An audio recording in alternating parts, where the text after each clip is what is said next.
দক্ষিণ এশিয়া যেন আগুন জ্বলছে চারদিকে। ভারত পাকিস্তান সীমান্তে বেজে উঠেছে যুদ্ধের দামামা।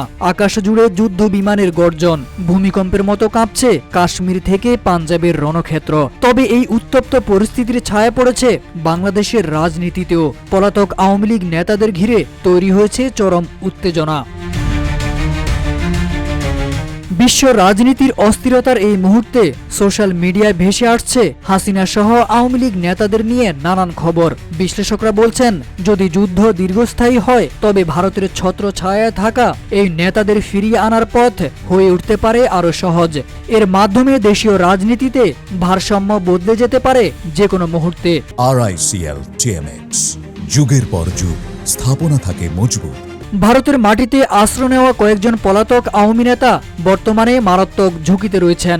দিল্লি, কলকাতা নয়, তাদের কেউ কেউ এখন হিমাচল কিংবা মণিপুরের পাহাড়ে গোপন আস্তানায় অবস্থান করছেন বলে ভেসে আসছে নানা মাধ্যমে।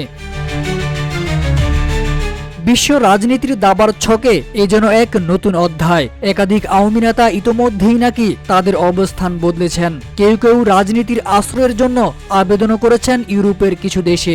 এদিকে উদ্বিগ্ন দেশের জনগণও। গুঞ্জন উঠেছে অনেকেই মালয়েশিয়া, দুবাই কিংবা ব্রাসেলসের পথে পাড়ি জমানোর চেষ্টা করছেন। আবার কারো কারো লক্ষ্য যুক্তরাষ্ট্রের রাজনৈতিক আশ্রয়। তবে ভারতের যুদ্ধকালীন কড়া নিরাপত্তার কারণে সব পথই যেন এখন বন্ধ হয়ে যাচ্ছে একের পর এক।